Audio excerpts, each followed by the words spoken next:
Howdy, howdy. We are live on a Friday night doing a little something different. Not talking about Star Trek exactly, but something, as we said last time, Trek adjacent. Yes.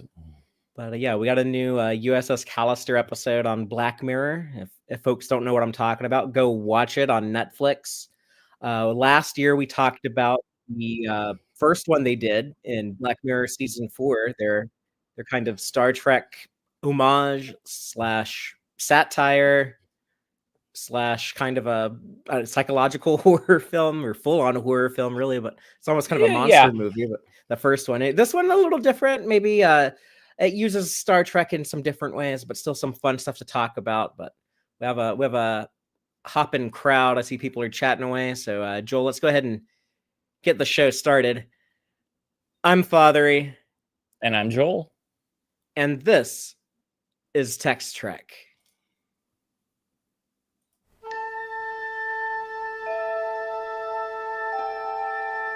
Engage.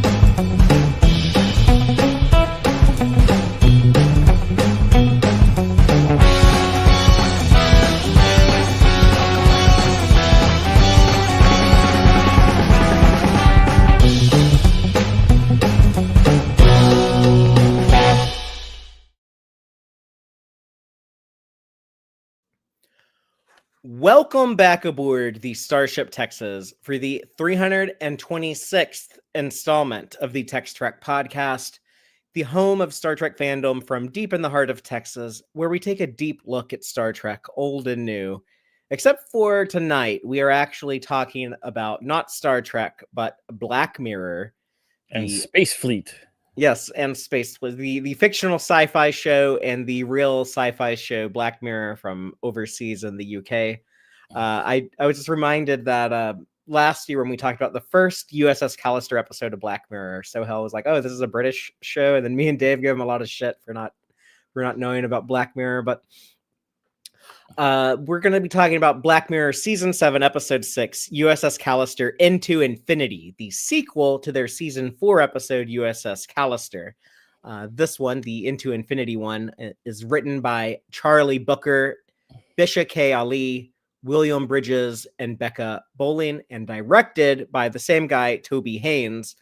Joel, if you might recall that last year, the reason why we talked about the first USS Callister episode, because we didn't know that the sequel was coming out this year. No, we didn't, yeah. The reason was because they had announced Toby Haynes' involvement as the director of this prequel Star Trek movie. I thought, this is the one that's going to happen. Like the Noah Haley one didn't happen. Kelvin 4 ain't happening. Yeah. This one's going to happen. I was so confident. I thought there would be some news from CinemaCon recently, because that Paramount talked about it last year at CinemaCon. Yeah. And this year it was crickets. So I don't know. Maybe this movie will go into production. Maybe it won't. As I said before, maybe at some point there will be another Star Trek film, and it might be directed by Toby Haynes. But he did direct this Into Infinity sequel to USS Callister. So before we get into discussing it, just a bit of quick housekeeping as per usual. I want to give a big thank you and shout out to the wonderful people in the Tex-Trek Patreon. They keep our show going weekly, so thank you so very much. Starfleet Sohel, Cake is Eternal, Crazy Dutchie, Joanne Robertson, John Daw, Geek Filter, Quark Spar, Stephanie Durantes, Matthew Averett, Braxton, Chuck A, Joel Vallis, Benjinium, Arthur Lamaru, our associate producer Chris Garris, Dave Farabee, Dave A. Gregory, and our anonymous supporters. If you are watching or listening to this live on Friday night, then you are in luck. I am reminding you, tomorrow, April 19th, we have our Patreon watch party. We do monthly watch parties with our patrons, and this is going to be a really fun one. We are going to be watching a Balance of Terror double feature. So we're going to watch the TOS episode Balance of Terror, classic, one of the most beloved episodes of TOS. And we're going to follow that up with the Strange New Worlds Season 1 finale, A Quality of Mercy.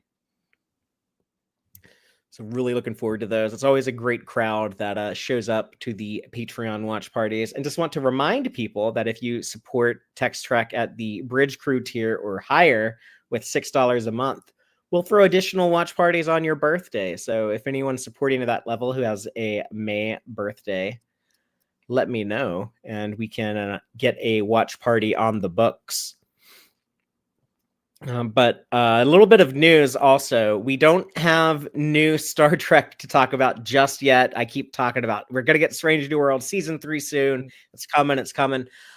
They're actually premiering Season 3 June 14th in New York City at the Tribeca Festival. They just announced that recently. Tickets are about to go on sale in like a week or two. So I don't really know much about that festival. I've never been to it or heard anyone. I've heard of it, but that's it. I hear it mentioned every now and then, but I don't hear anyone like talk about like attending it. So I don't know much, but I know that Strange New Worlds will be screened there June 14th. They're probably going to do 2 episodes. That's because it's the first one will be part 2. So I hope they screen the last one and the part 2. Oh, I was thinking that they would. Or are you going to screen another one? Do you think? Yeah, that's interesting because it could be either or. It's up in the air. Like with the last few Star Trek shows, like the last few seasons of Lower Decks and Discovery, they would premiere 2 episodes together on that on the season premiere date. And it seems to be like a thing to do in streaming, I guess, just to get like a lot of engagement up front when there's more eyeballs. Like I see it here when we do Tex-Trek. We always get more engagement on premieres than like in the rest of the season. They kind of will drop off a little bit after that. So I guess they want it to be like a bigger push, some algorithmic reasons or something. But I think I agree with you, Joel. Since they are doing the follow-up to the season 2 cliffhanger, they should just kind of let that premiere episode be its own thing. Like I think that'd be a good idea too for like at the season 3 premiere. They show both those episodes back to back. That'd be cool.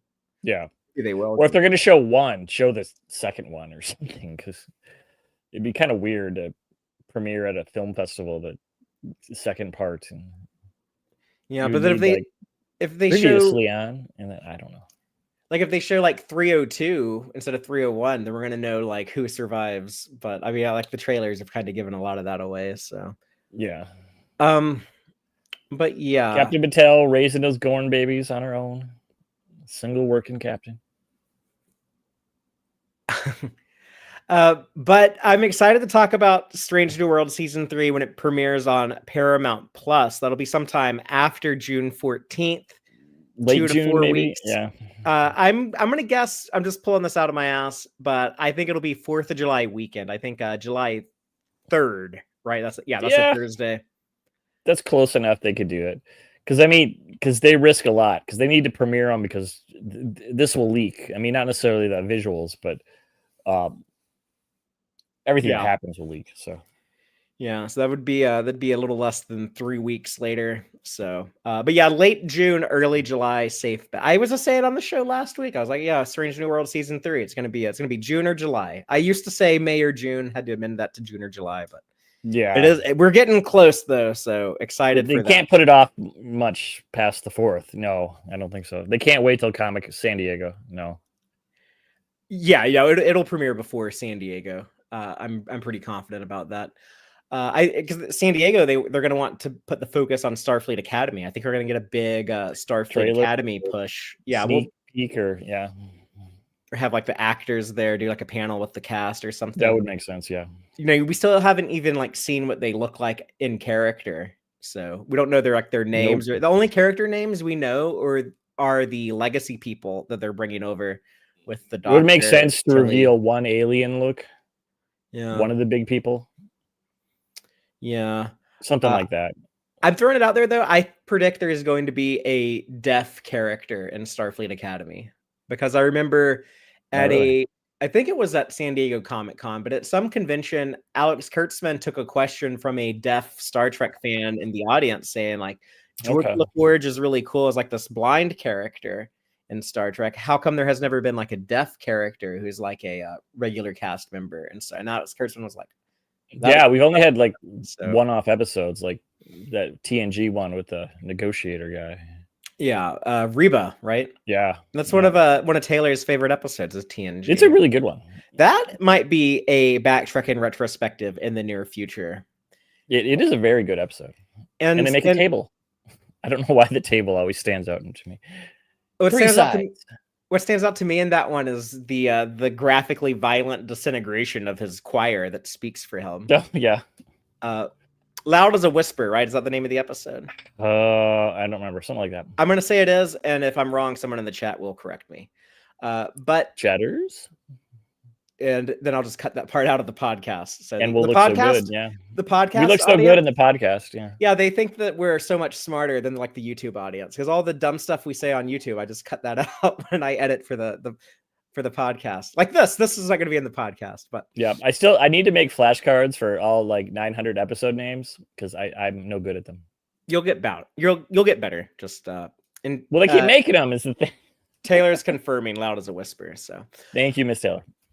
But speaking of backtracking retrospectives, we're going back to that format next week. That's where we take our deep dive discussion format. We apply to new episodes of Star Trek, and we apply that to a classic episode of a legacy Star Trek show. At the end of the show, I will announce what we're doing next week. And Dave said that he's likely to appear. So hopefully we have Dave on the show. I love it. It's like a Dave forecast. 80% chance of Dave next week. I would say go bug Dave on Blue Sky and tell him that he should be there, but I don't know how often he looks at his Blue Sky account. So give him psychic thoughts. Yeah. Try to just telepath it into his brain, Betazoid style. But I'll announce what episode it is at the end of the show, but it's a good one. That being said, Joel, I am ready to talk about some Black Mirror. Oh, yeah.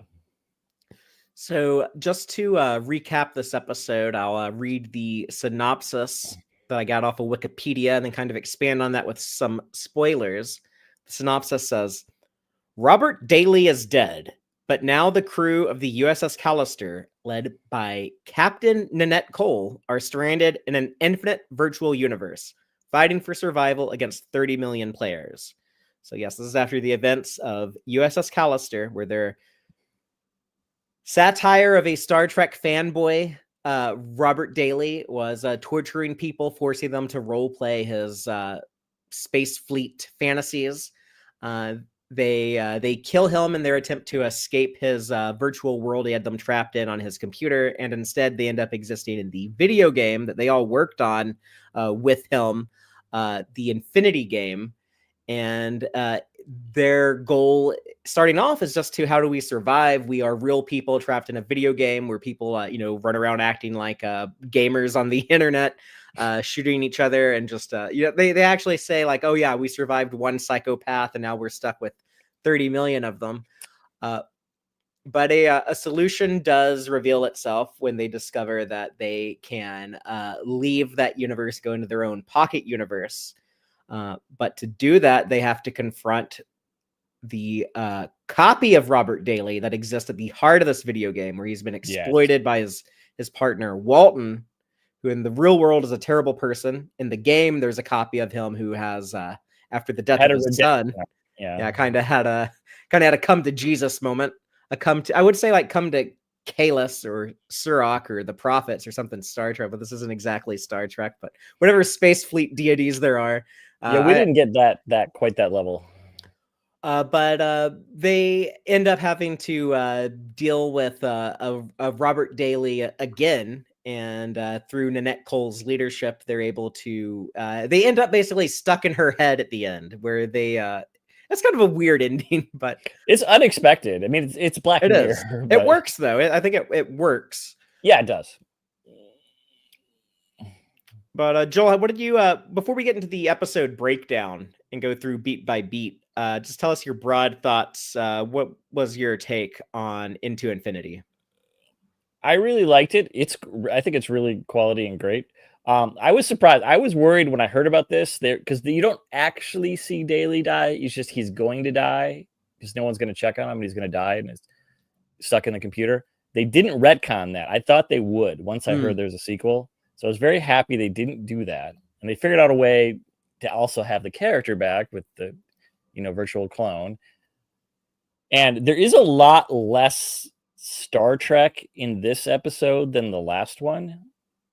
Even though that, at the end of the first one, they appear sort of in the Kelvin version of sort of bridge, not the Space Fleet 60s one or whatever.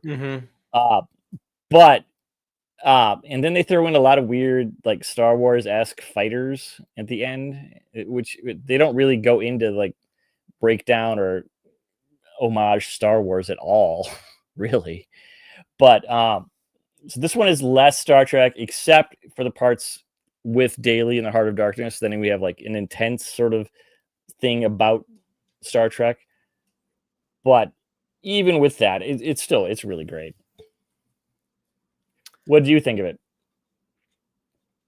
So when I first saw this, I wasn't that into it initially. I wanted it to have more of that Star Trek flavor that I enjoyed so much in the original USS Callister episode. Just like the way that they tried to create like the old vintage TOS feel, the way that they would like incorporate some of the tropes, like the the away team beaming down, and then like their phasers, their con-like villain, their Vasquez Rocks looking locale, the ship designs, the ship color scheme on like the control panels and stuff.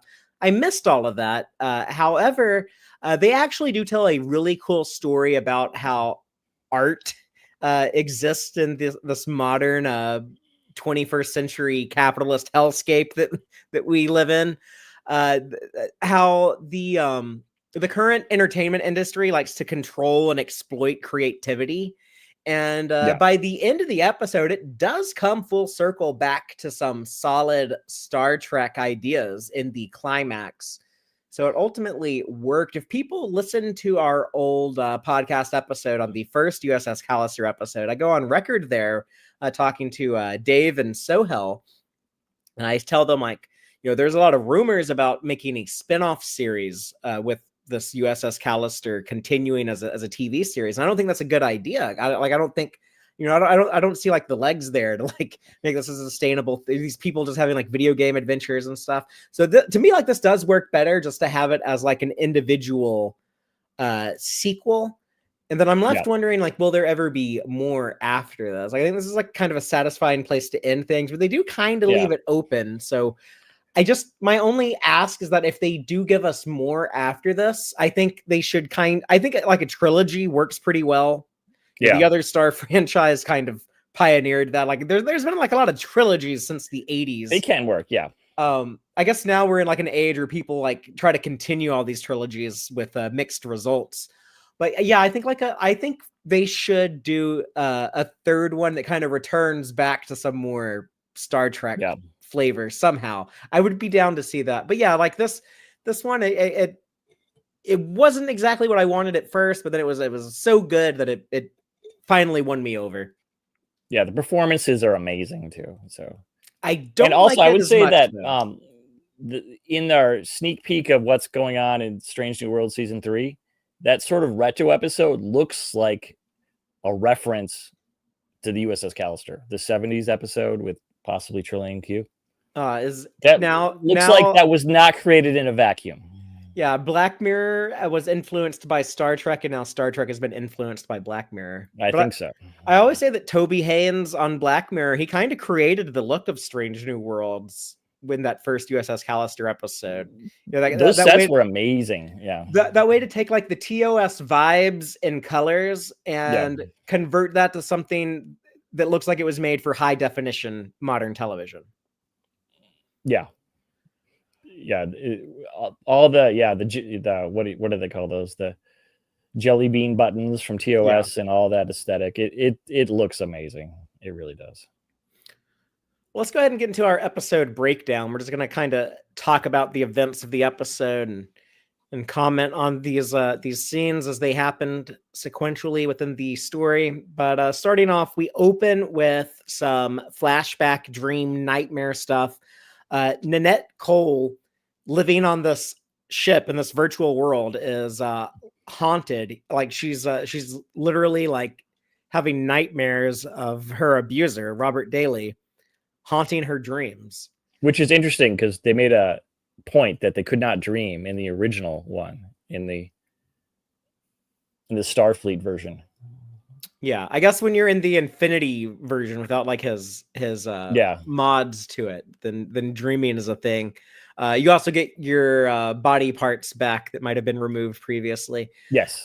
It's important that they did this, though, that they showed like how like terrified they all are of him, and that gives, you know, kind of builds up to the Yeah, it's PTSD. I mean, they were tortured. Totally. Totally Yeah. PTSD. And it builds up to the confrontation with him again at the end. It's like so scary to have to go face this guy again. Yeah, your only salvation is to talk to your abuser. It's horrific. Yeah. And they also show us the clip of Nanette having her face removed, Charlie X style, that happened in the first episode. So and we see a bit of that at the end. Callback, so, yeah.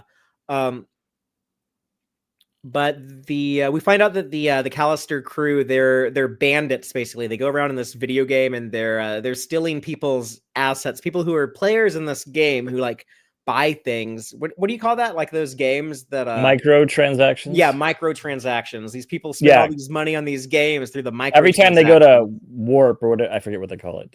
I think it's hyperdrive, right? It's I think it is hyperdrive. Like the other Star franchise. But you have to pay for all that with something. So when you spend 24 hours in this game world, it adds up. So yeah, and I think I don't play like a ton of like online games. I'm not like the biggest way gamer. Too cheap to do that. But I know, like, I think like in World of Warcraft, like you could like buy like gold with like actual money. Like you could buy gold that you use in game and stuff. So I feel like it's a lot like that. This also reminds me of like the online shooter multiplayer game called Destiny. Just some of the designs and stuff look like that. And No Man's Sky is a more recent one too. Right. You can do this stuff. I've watched people play it on YouTube, but I've never played it. But. No Man's Sky is a game where the universe does like build itself out though, and builds like these new planets and stuff. Generated. It's an infinite, but it's not. There's not a clone making it that we know. Right. It's too cheap to have a clone. It's just. Yeah, but like this episode it kind of got off on a good foot with me when I saw like the flashbacks to Daly and stuff, and reminded me how much I like that episode. And then like we get like the title card that says USS Callister into Infinity, and it's like the exact same font that's in the Kelvin movies. Yes, and we even get like some Vasquez rocks looking rocks when we see like the snowy planet, and so it does get you. They make it look like it's going to be, you know, as Trek flavored as last time. But then it kind of veers off into more like general sci-fi when we see like the gamer bros and their characters, and one of which has like a Maul double-bladed lightsaber kind of thing, and then others look cyberpunk with, you know, pistols and rifles. But I like the variety. It kind of does. Yeah, it makes sense. If you look at a big online game like this, like people customize their characters and everyone looks, you know, really different and stuff. And it's also like a microtransaction thing. Like you can buy custom looks and stuff. Yeah. So, but we get like that funny conversation about Welsh football. I thought that was kind of funny. Jonathan, the Wrexham, the Welsh football fan. But yeah, so Nanette and Packer, who we know from the last Callister episode, they're basically like robbing these guys at gunpoint. And we find out here that our Callister characters, they can actually be injured, they can bleed, they can die. It's a bloodless game, which I think that might be like a Fortnite thing. I think maybe there's no blood in Fortnite. I don't know, but that's like a big multiplayer game that's really popular. I think they do that to make sure that they can let the kids play, the young kids. Right. And they also like they don't have gamer tags, so they're like, what like appear above everyone else somewhere, like our names here, but so that all feels like really like it feels like real video game stuff. Like he is someone who's just like has only dabbled with these MMO type multiplayer games. It felt correct, but we get it's kind of like some classic Black Mirror humor. There's kind of like a like Black Mirror famously like doesn't shy away from the details in a lot of things, Yeah. but it has like a kind of a twisted sense of humor. And I like this kid Jonathan, this Welsh kid. He's got like a soccer shirt with like the Welsh flag on it when we see him die in the game and then wake up in real life. But he keeps saying bottom holes because like his mom yells at him if he like you can tell like he's not allowed in his house to say like asshole or arse, probably arsehole, given his nationality. But I don't know. It's a little bottom mini holes. subplot because then later he's just yelling at his mom like straight up in the end. It's all hilarious. Yeah. I think that's a funny phrase though. I'm gonna start calling people bottom holes. It almost, but it's like that. Yeah. The twisted Black Mirror ideas, like calling people like a bottom hole, almost sounds like worse. That's almost like more graphic than just calling someone like an asshole. It is because you got to think about it because it's not one Right. that you've heard a million times. It's just like what? They sort of draw a line. They sort of highlight it too when other characters mention his complaint in the forums. It's like those weren't my words. Those were... But when we get back to the ship, they start talking about some very relatable aspects of their experience, like a cost of living crisis, and how this game. Didani even says they're monetizing the shit out of this game, and it's like, there's a lot of greedflation in this. So it's like, oh, okay, this is some honest, accurate social commentary going on. This is Star Trek. This is Black Mirror. I'm into it. I just had one thought though. It was just like Nanette is just like this top tier hacker. Why doesn't she steal money outside the game? Right. And Joel, you had suggested to me that like since they can use their phones to call the outside world, why don't they get like some, remote job doing coding? These are all really smart professional people. This is expensive, the game, but it's nowhere near as expensive as her old rent or whatever for her real life counterpart. Right. So yeah, but of course that wouldn't be as fun if we watched them having real life jobs, and so I can see why they didn't do that. But it's just a thought that occurred to me. It's not a plot hole. I hate that phrase. I don't believe in that stuff. So, but it just did occur to me. But and Joel, another thing that you pointed out to me in previous discussions about this episode that we had offline or off camera or off mic, but you had said that they talk about nipples a couple times in this episode. Yes, this is weird. The first one. She's shot in the chest. It hurts. She's bleeding. They have to care for the wound. But the first thing she says when she gets on board is, "It's okay. It missed the nipple." Yeah, which is good. I mean, nobody needs a nipple wound, but you were still shot. Is that just trying to like find a ray of sunshine and you're getting shot? Well, could have been worse. I'm not sure. But and then there's something else too later, and then it's just like, I don't know, Black Mirror. I'm not sure exactly. What's really weird, Joel, is that if you go listen to the Tex-Trek conversation we had about USS Callister last year, I bring up nipples in that. No, I did watch it, but I didn't rewatch it before this episode. So I'll have to do that later this weekend. Yeah, we get the funny line, how does one bandage a tit? From Talaska. Very carefully. Yeah, so, very carefully.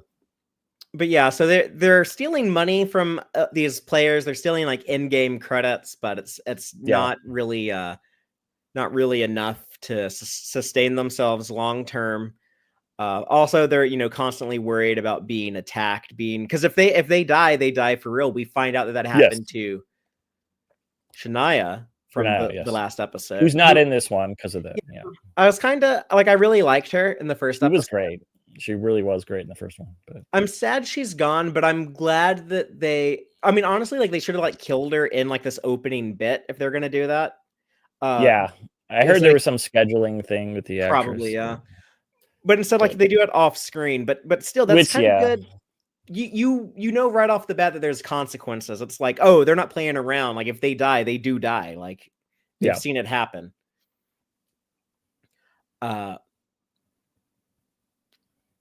But do you have any other thoughts on like the that opening sequence before we talk about the real world stuff we cut to?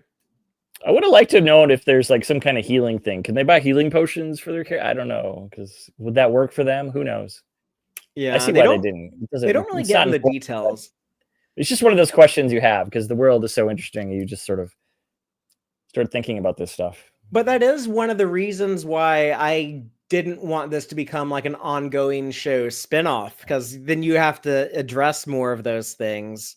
Yeah. And there's even some stuff in here that it's like, well, that kind of doesn't make sense. It's just, I feel like the more that they expand on this, the harder it would be to maintain the, I don't know, just like that quality and believability of the first episode had. Sort of like, oh, she's blue again because she had space eczema, and I like that though, because it's made funny, but it's just kind of like, okay. But everyone likes Talaska's blue skin. She's just much more visually She hated interesting. it in the last one, so yeah. Here she likes it though. She's great. like, oh, it's foxy. Don't get me wrong, it looks great, and it's very alien Star Trek-y, but We see real life Talaska when Nanette Cole arrives at work. So she's been having in the real world, she's been having a rough time because she's probably terrified ever since the news came out that Robert Daly is dead. She's like, they're holy gonna arrest me. Yeah, they're gonna find out I was in his apartment doing weird stuff, breaking into someone's Didn't apartment. kill him, but maybe was involved in that. The first shot we see of the real world in this episode, just like in the last USS Callister episode, it's in this elevator. The doors open. Last time it was Robert Daly. It was the character we were following. Here it's Nanette Cole, but they both instances go to the front desk where Talaska works in the real world. But now there's a memorial to Robert Daly, even though he's been dead for 6 months. So we know that we're 6 months after the events of the first episode. But yeah, they kind of established pretty quickly that real Nanette dealing with a lot of guilt and paranoia. Well, that's going on. We see that real life Dudani is investigating the in-game bandits. There's been like a recurring thing for, I guess, 6 months now of this rogue crew with no gamer tags going around killing players and stealing their assets that they purchased through microtransactions.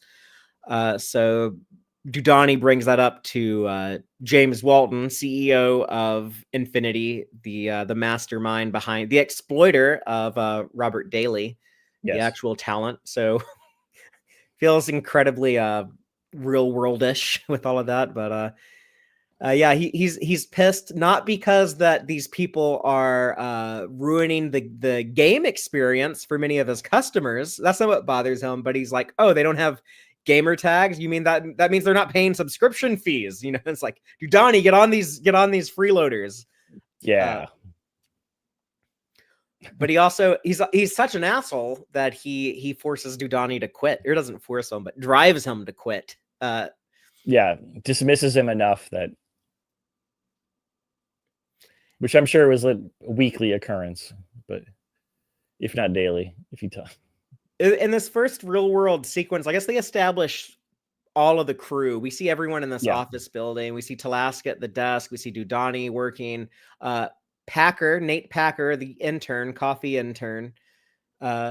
He, I guess in Infinity on the Callister, that version of him is first officer, but here he's still the intern, even after another 6 months. That was the thing in the first episode, USS Callister. He's like, come on, man. You mean like I'm still an intern in the real world? Yeah. So even 6 months later, he's nervous to ask Walton about a promotion or being hired on full time. And we see Carl walking around in there too.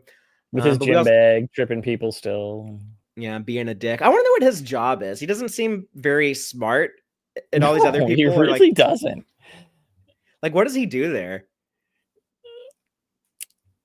Maybe he's in media relations or something. Yeah, I was thinking like maybe he's like a salesman marketing or something. Yeah. He's not coding like Nanette. But no way. He might have like good people skills when he wants to have. He could be like kind of pushy to get people to buy from him or whatever.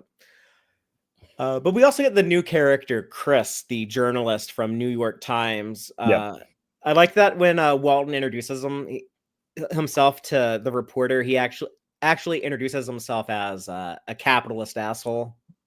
Yeah, Very on point. Yeah, he may be self-aware, but it's not really helping him. And he's so dumb. He's all like, he's so happy about like, oh, look at this cool media coverage I'm getting. Look at this like reporter from like one of the big outlets is coming to interview me. This is so cool. He's like on cloud 9 about it, and Nanette is panicked because she's like, oh no, they're talking to this the is about press. Daly. Yep, Yeah, this is about Daly. So she's eavesdropping on this conversation. Yeah, she just shows her skills. She hacks into the surveillance in Walton's office, just goes over to, I'm not sure what the area of the workplace is, just like, I'm hiding and watching something area. And she watches it while she hides. But yeah, and she hears everything. And this is where we get the other use of the bottom hole word in here when the reporter Chris is like, yeah, on the Infinity Reddit forums, people are like, talking about like getting robbed by bottom holes with no gamer tags. And yeah, this is when he brings up like they actually have blood, which shouldn't be a thing in your game. So what the hell is going on? And by the way, I looked at the body cam footage of one of the first responders who discovered dead Robert Daly. What the hell is going on with this illegal technology in his apartment? He had a DNA digital cloner machine, which is super illegal. Yes. So we get like a little bit more lore on that, on the machine used to, yeah. which is really like the MacGuffin of these episodes. It's like these stories don't work without this magic technology. Yeah, somehow there's tech that makes a copy of you exist inside of the game. That's the price of admission to these stories, that you have to accept that. But we learn more about it here. It's like, oh, this is a thing that was actually developed for like the porn industry, and obviously people wanted to outlaw it because you could get pretty immoral with that kind of tech. Yeah, this is worse than Barkley. Yeah, much worse. This is like a this is like Barkley's I don't know, either his worst stream or his best stream. I don't want to know how he would react to this, but he wasn't a torturer. He just wanted everyone to like him in a nice way. But yeah, there are some parallels. Not torture. Well, there's parallels, but Barkley is at least those weren't real either. Well, they were hollow, but not fully sentient, unless he leaves them run long enough. And yeah, Taylor is in the live audience pointing out Walton's trying to gauge how much he can control the narrative with the media guy, and as soon as he realizes it won't work, his truer colors surface. Yeah.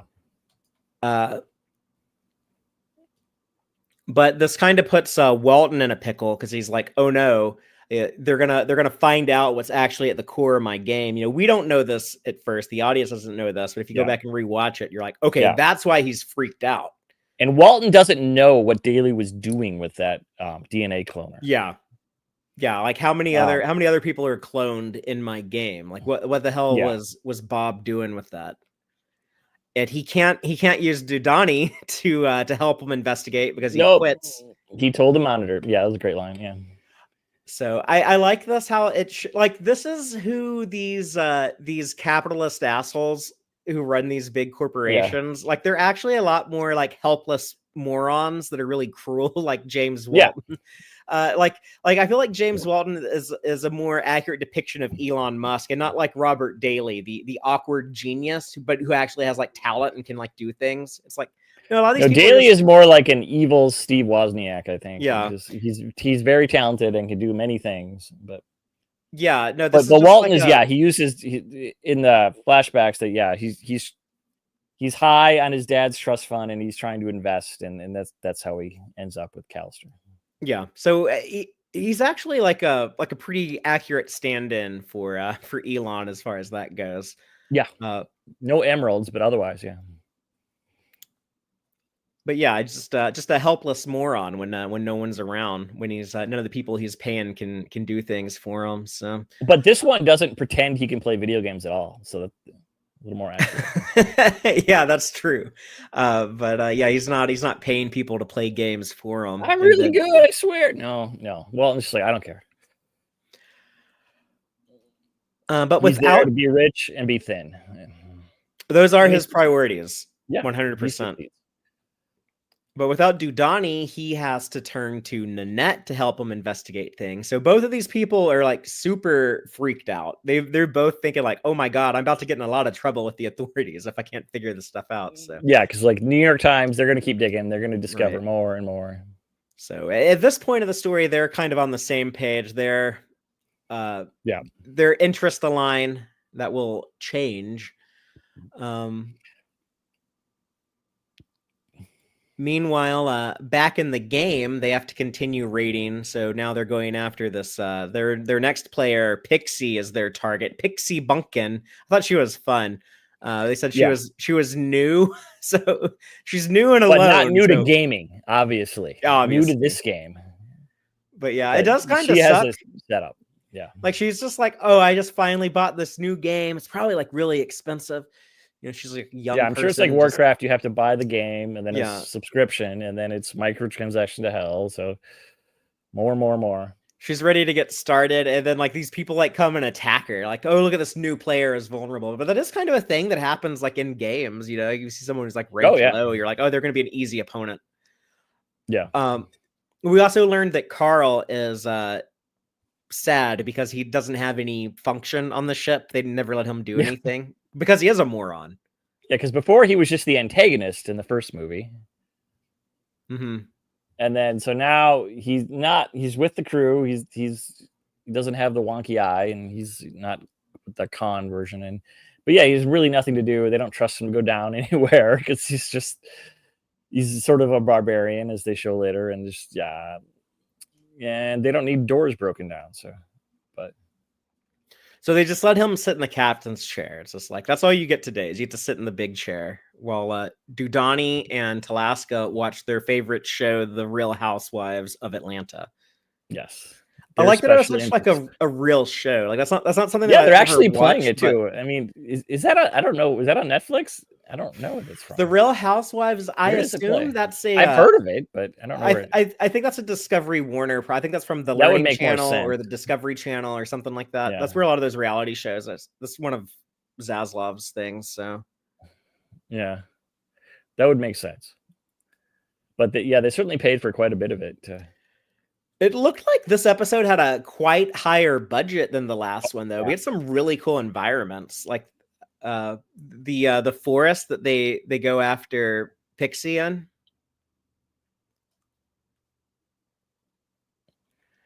And they Mitchell is saying says Atlanta's on Bravo, but okay. But this is sort of Endor-esque, I thought, this planet. Yeah, it's got some big redwood looking trees and very forest moon of Endor. It looks great. So in the game Infinity, the transporter technology works differently than in Space Fleet. You have to beam down from a particular like portal point. So I like how a lot of like the rules of this game, like they kind of that's very, very good at like showing, not telling. Yeah. They don't like really spoon feed the stuff to you, but it makes sense as you watch the events unfold. But yeah, so when they land at this little like blue ring on the ground, and then they sneak up on Pixie, and then to beam back to the ship, they have to run back here. So it kind of works for their action sequence here. But yeah, it turns out Pixie is not that easy of a target. She had like some pretty cool trap set up. Yeah, as soon as Nanette sets off one of the traps, Pixie is like, okay, it's go time. I'm ready. Yeah. The giant pink blaster rifle. Yeah. That was fun. Her whole look, the pastel colors. Yeah, it looks like she paid through the nose for this custom look. Oh, yeah. Yeah, she blew all of her money. I feel sorry for her. She's like, I finally get to play this game. I'm going to customize my character, all this stuff. Then like these people just immediately start like attacking her. Yeah. And it's funny too when she's like talking to Nanette, and Nanette is like, "If you're gonna kill me, just do it." And Pixie's thinking like, "You're just another gamer playing this game. Like, why are you being so dramatic?" So yeah, over the top dramatic. Unfortunately, while they're dealing with Pixie on the planet, back on the ship, dumbass Carl presses the start party button on the captain's chair controls. He says he thought it would be like a disco ball and music, but it actually is like sent out a party invite, like it, which is I think that was he knew it would do something. Yeah, he probably knew it would do something, but didn't know exactly what, because he does seem to like what happened, but yeah, he doesn't understand the looping footage for the hyperdrive. I'm sure he was not a person who played the game at Callister Inc. either. Yeah. But the arrival of this other ship and Metallica fan. Yes. So that was interesting. But yeah, the Metallica fan gamer profile. I don't know. I guess like Metallica is like I still think of like Metallica is like, oh yeah, they're like the most mainstream metal band ever. Like everyone's familiar with them. But I guess they're old enough now that like people don't know their songs. Like they didn't know any songs. They're like, oh, what is it? Like Exit Sandman, but no, it's Enter Sandman's the name of the song. So that was pretty funny. Yeah, I did like. It was a good little scene of them all panicking, knowing if they screwed this up, they would get fired upon. So that was a good little bit. Yeah, Toby Haynes is really good in these episodes, like building the suspense and letting it. Yeah, there's the mini little. Yeah, it's very good. It's you definitely watch these on the edge of your seat. But I loved the line, "Ships cannot stare," because they can. Like, yes, especially the Metallica fan ship. It's a face. It's a big angry face, and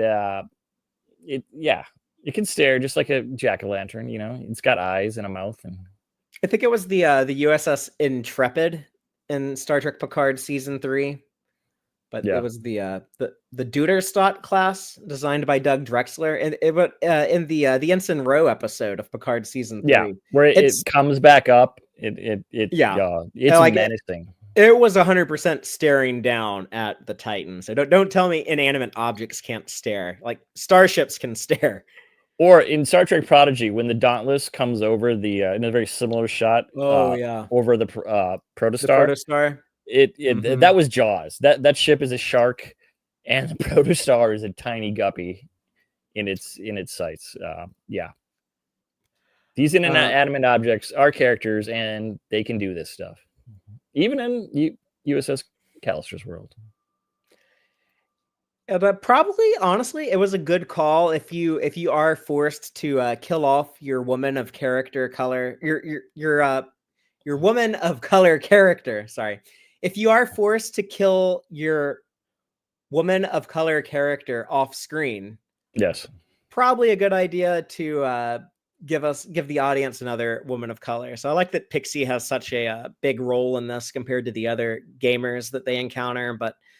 She's pretty tenacious, but they kind of establish like, oh, if the gamers die in the game, they just wake up in the real. I guess we already saw that with Jonathan earlier, but it's kind of more of that.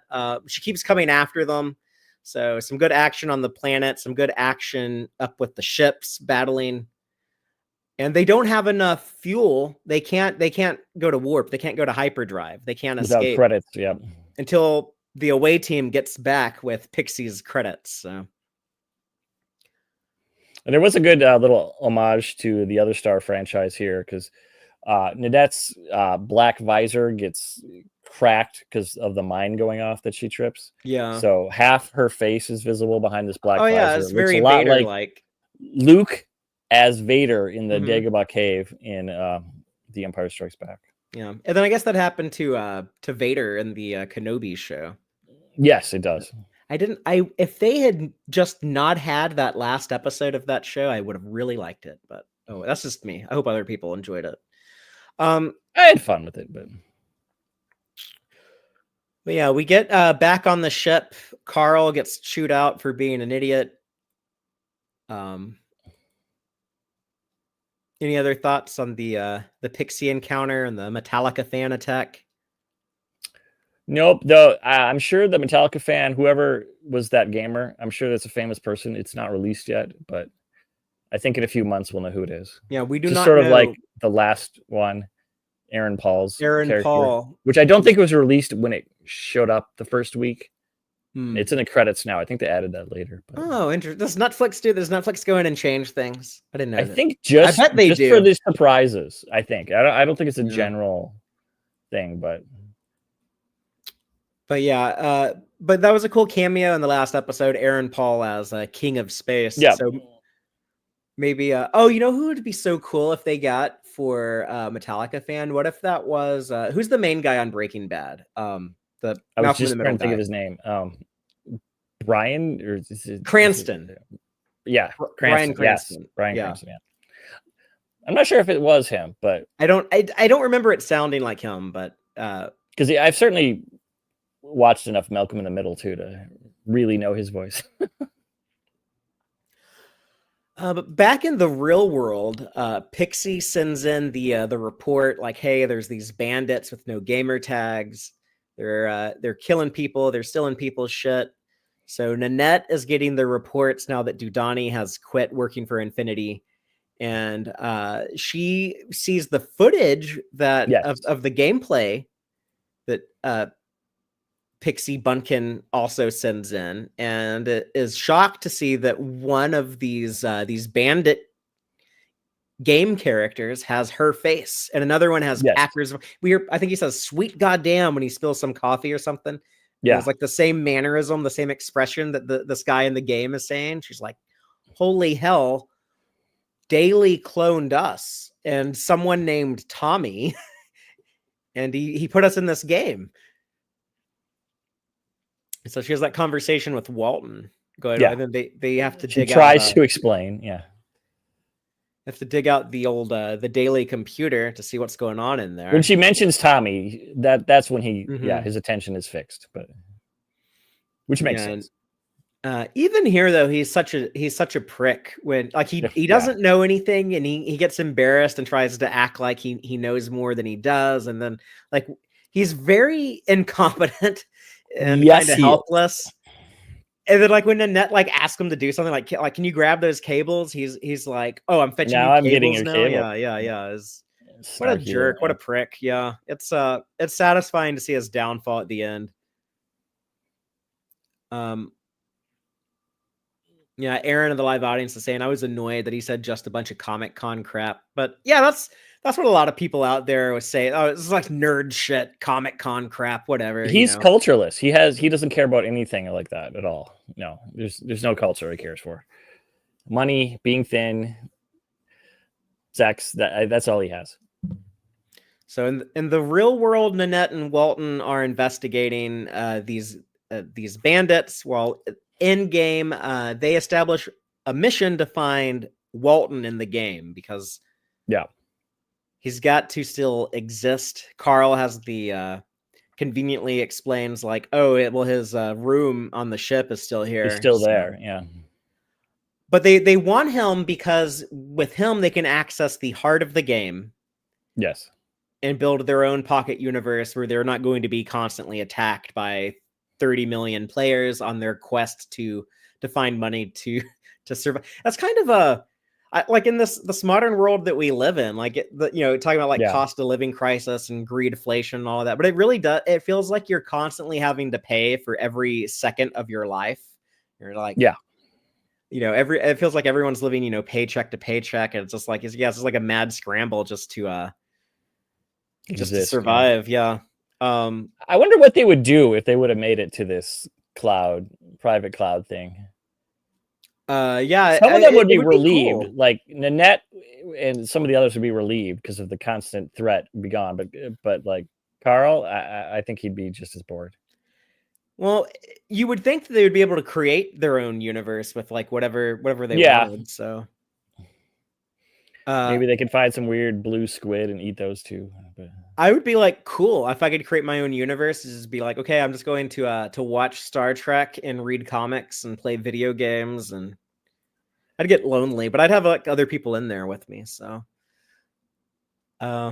wouldn't be the worst existence. I guess that would have been too happy of an ending, perhaps. Or it definitely would well, I don't know. I guess you could still make a continuation. That wouldn't be very Black Mirror. No, it would not be very Black Mirror. No. So honestly, these episodes are extraordinarily hopeful for Black Mirror. Yeah. These are very like positive, optimistic Black Mirror stories.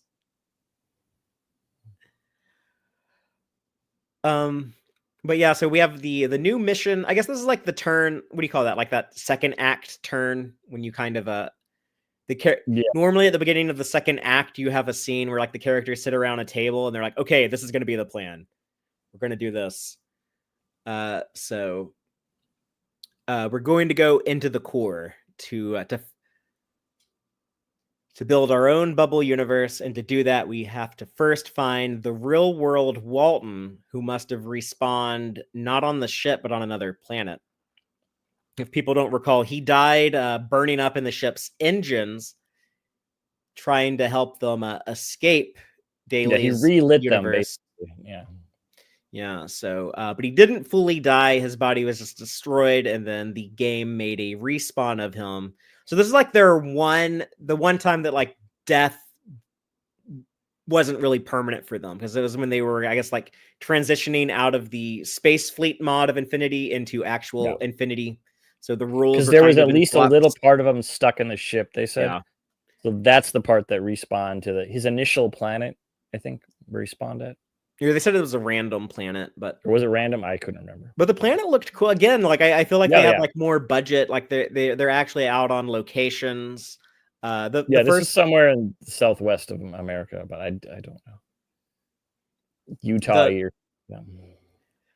The first Callister episode, it looked great, but it felt very much like it was, shot on sets with blue screen and stuff. This feels like they're like out on actual locations in these environments. And it's weird to me in the in-game rules. And I guess like they still have to eat, like their bodies are like programmed, like they have to consume food or something, because he's starving. He's like eating this alien fish thing with the blue blood and the very graphic. It gets very like I feel like Toby Haynes was like, okay, this is Black Mirror. We're not going to be like disturbing or horrifying. We at least have to be kind of gross. So let's just have them chew up some blue alien fish guts on camera. They went full Castaway. Yeah. So I've never seen the movie Castaway. I've always wanted to see. I think I've told this. It's quality. Before, it's very good.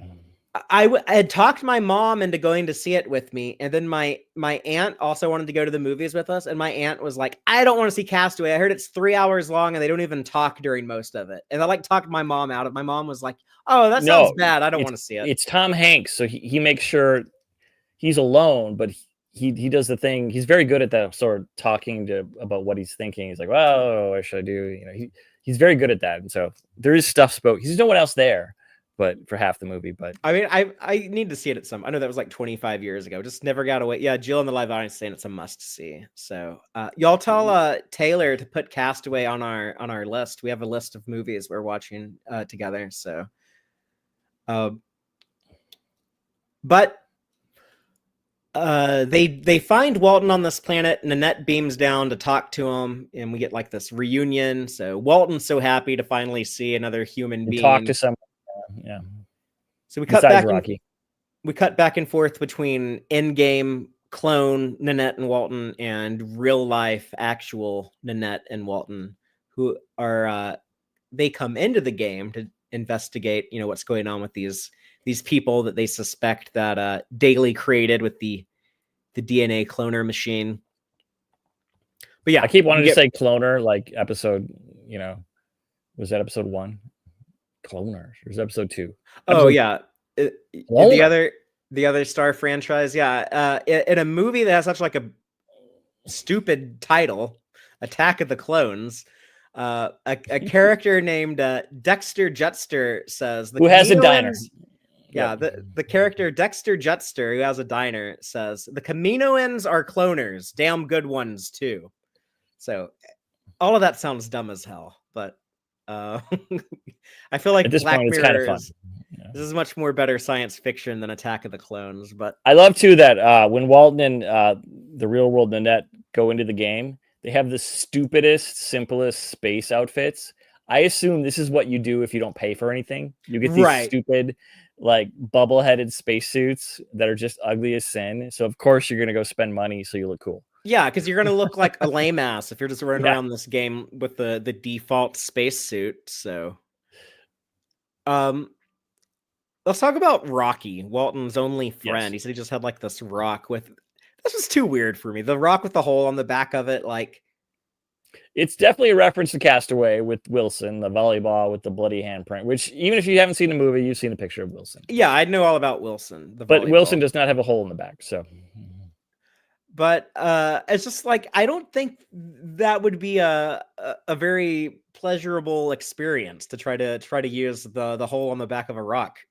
I think that hasn't been exploited because nobody wants it. They don't sell that. So, and they sell everything. So I guess he is on like a planet of like nothing but rocks. So limited options. But yeah, that was a little too weird for me. Well, it's better than the space squids, but that's all I can say. But I was happy to see Jimmy Simpson have a big role in this episode. I was a little thrown off at first, though, when he's like, oh, so he didn't actually die. Because I loved that death so much in the first episode. And, and watching him, I think he was my favorite performance out of that first epised. Arguably in this one, too. But I mean, like, I love the everything with Nanette. They're my two favorite people to watch. So I really like this where there's two of each of them interacting.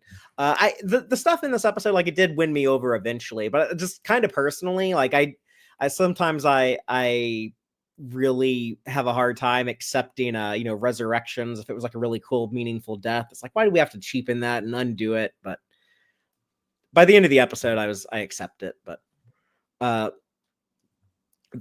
here, it's fun to see the old Walton and the new Walton converse. Like, the old one is such a psychopath. He's like, oh, so should I kill your clone, you kill my clone? It's like, oh no, it would be more cathartic if we killed ourselves. And it's just like, just being like a maniac.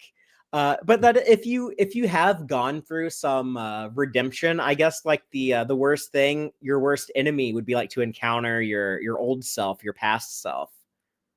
So I really like that juxtaposition we get. And Jimmy Simpson, our Dreadnought actor, our Star Trek prodigy Dreadnought voice. Yep. Which he does not sound like in this movie at all.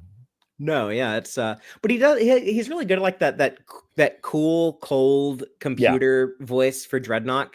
And Walton never hides as a table, just so you know. Dreadnought's lead singer is Kelly Schilling. Well, that made the Alexa talk to us, because I guess I said the word. Did I say computer or something? But I don't know. We're being stalked by a, but I also really love the two Nanettes. The real world one sees the just absolutely in control and command one that's been in the game. Oh yeah, and she's just sort of, her jaws drop. She's like, wow, I'm so confident. And then when all four of them beam back together. Amazing. When all four of them beam back, and the real life Nanette, who's been, sounds like she's been having like a rough time, probably worried about like, am I going to go to prison? But she's like, oh, I can't believe I'm so like confident and capable here. And then the other Nanette be like, that's kind of embarrassing that you're shocked by that. So is this Jill in the live audience? She has the location this was shot at. So it was the UK. It was in Wales. Okay, Paris Mountain. It looked very southwest. But yeah, I think shot on location in UK. I think Doctor Who dodgy quarries. Yeah, well, or they go to a nearby country. But I guess do they shoot Black Mirror at the? There's a lot of studios now in like the Cardiff Wells area. So I mean, that's more like I'm Doctor not sure where Black Mirror shot, actually. Yeah, but somewhere over there, somewhere on that island. Yes. But they spend so much time on the bridge set in these episodes. I'm like, the one thing they could do that would make this feel more Star Trek-y is if they had like a conference room, if they had like a briefing room. Because they have all those quarters. You think they would have made one you could redress like Trek does to be 3 different rooms or something. And this also made me think, like, there's not really briefing rooms on the Enterprise and the Kelvin movies. So whenever they have like a talky moment, they just kind of hang out on the bridge to talk. So it's very Kelvin style. Yeah.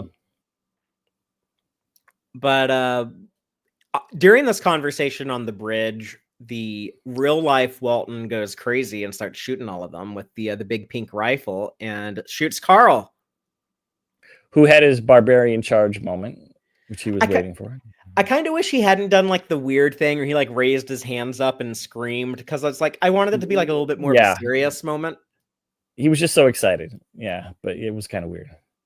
It might have worked if he hadn't done that. But when they show him die, like he that was a powerful moment. Like it you felt the loss, and real world Nanette feels that she has literal blood on her hands. Yep.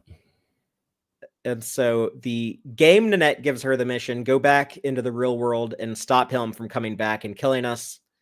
With the confrontation between Walton and Nanette in the real world, he's so desperate. He's like literally begging her on the street. Yeah.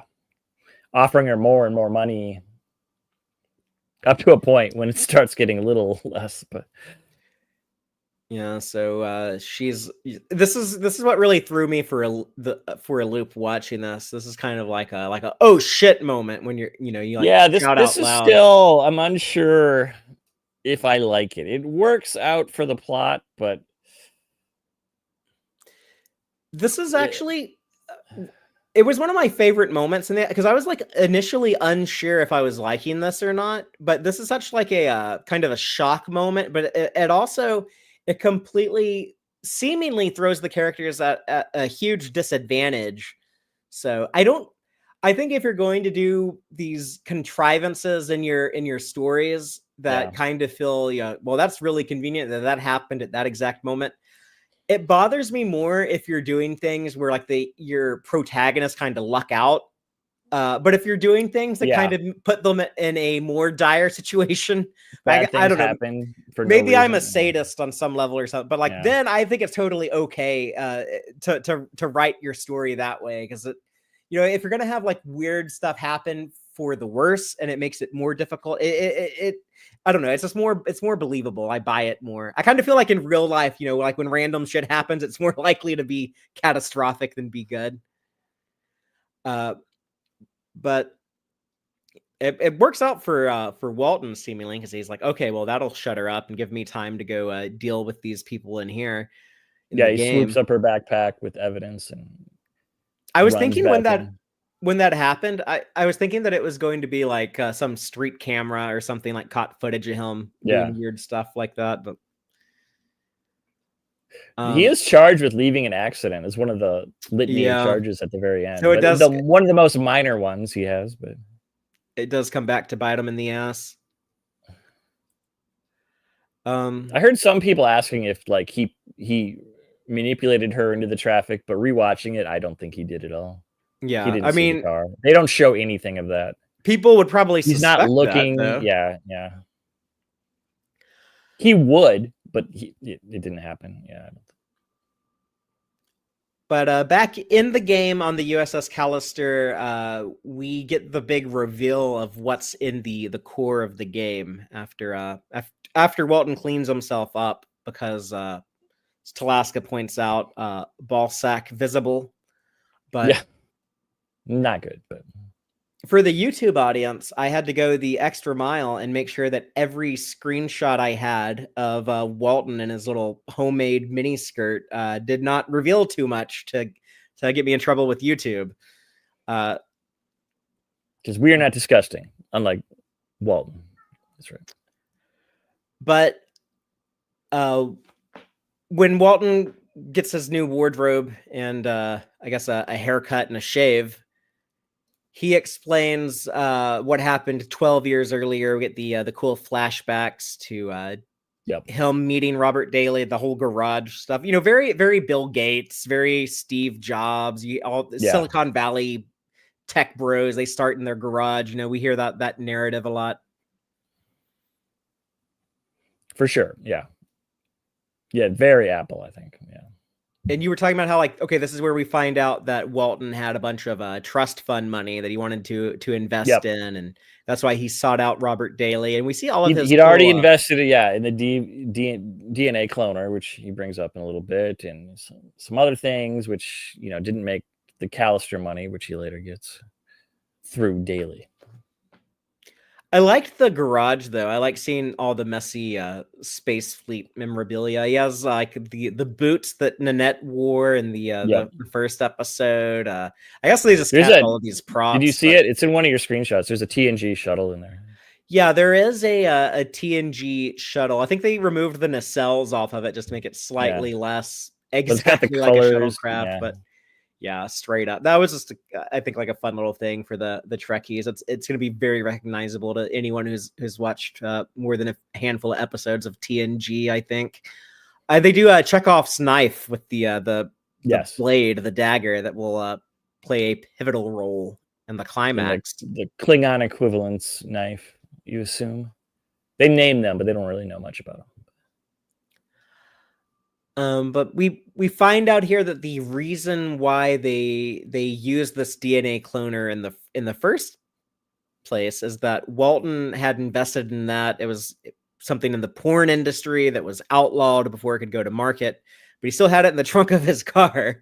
So that's pretty shady to be driving around with one of these. But he might have actually been planning on doing this to Daly all along. But the two of them agree to create a Robert Daly clone that will exist inside of a virtual environment, creating the game, because they need a game with a bunch of planets. And that's kind of the concept of this game. I don't know if it was ever explained in the first episode. I didn't really understand until this one, but infinity is an infinite expanding universe. The game creates new planets, new environments for players to visit and explore. Not procedurally, but everyone assumes it's procedural, but it's actually the DNA clone of Daly doing it inside the game. Yeah, so this whole time that people have been using this game, there's been this dude trapped at the heart of it in a time bubble. Sounds like he spent according to him, when we finally meet him, he thinks he's been in there for 500 years. Which I assume he doesn't really know, but it's been a long time. Yeah, just constantly. So I'm sure it's going... He sped it up somehow, which if it's virtual, why not? He doesn't have to sleep. He just creates and creates, which I'm kind of surprised he could still do anything at that point, but because it's sort of like solitary confinement.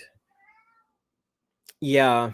You'd think that wouldn't be great for anyone's mental health, especially someone who for sure already had some issues.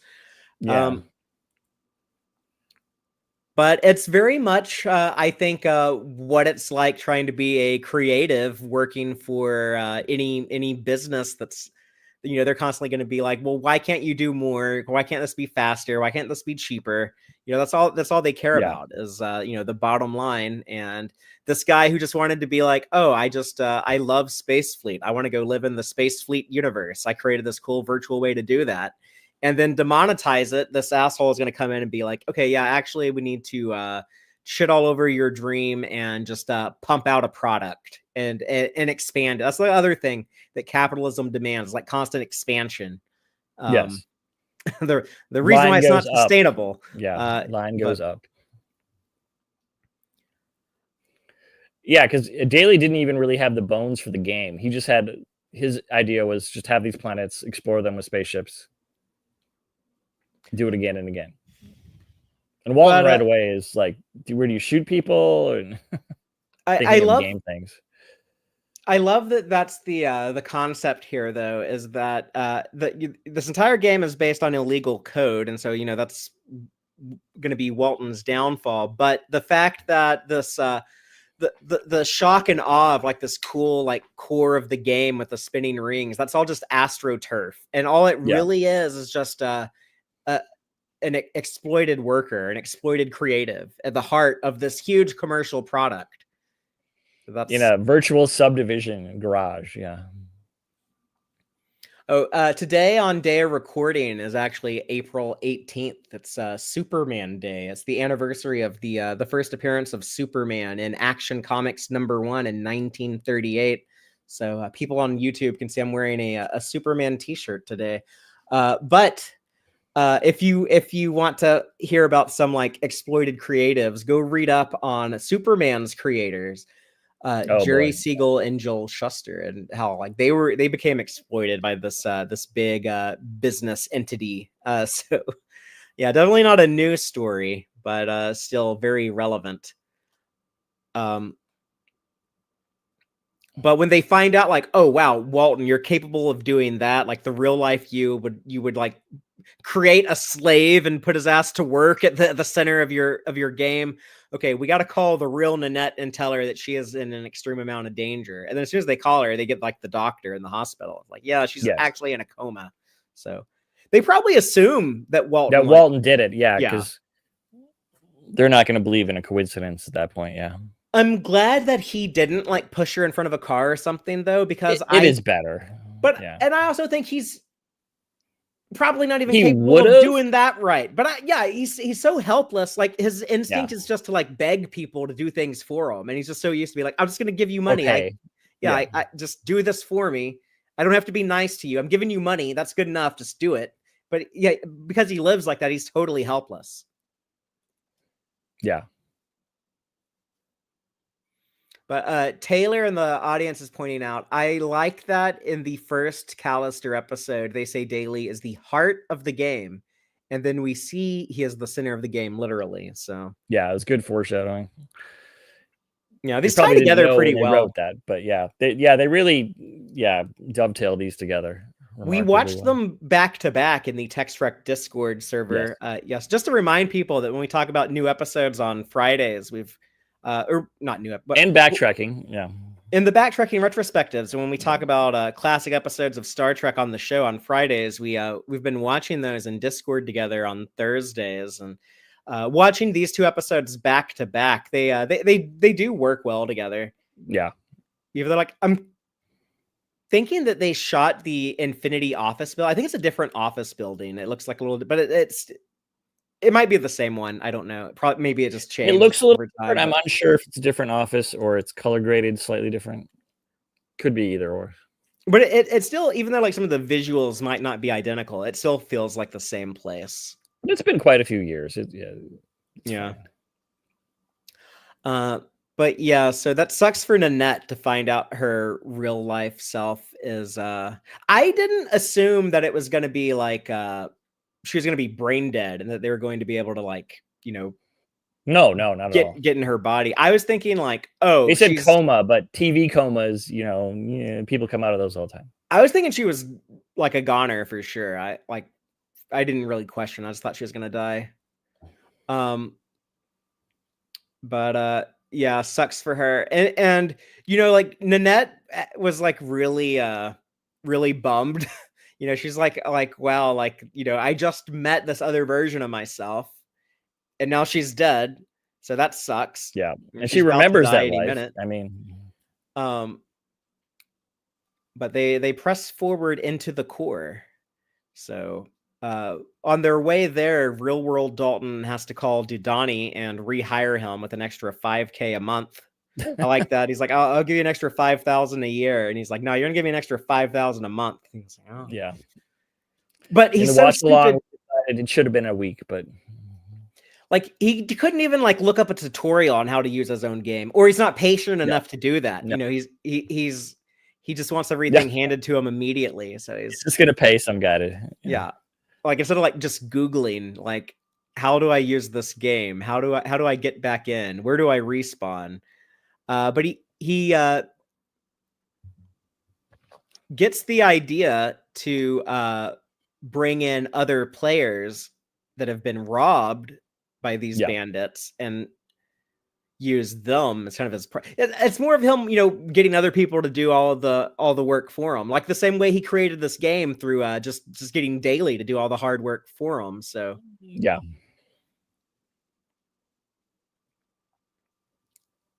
But the Callister arrives at the core for our big climactic showdown. The in-game Walton is able to beam Nanette in, and she arrives at the I like that it was at night and it was kind of eerie and creepy, but it was a garage we saw earlier. But yeah, it's kind of, I don't know, like it felt very like suburban America, like the sprinkler going across the street or whatever. Just it's very Spielberg ET-ish.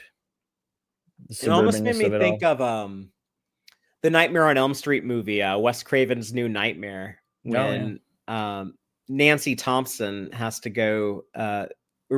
What's the actor's name in those who plays her in the movies? Oh goodness, I can picture her exactly, but it reminded me of the moment when she has to go like back to like the Freddy Krueger house, and it looked Yeah. very like this. So I don't know. For all I know, that might have been an inspiration. They do they're homage. very similar looking houses. It makes sense. They're probably from the same. They're probably built at the same time in California.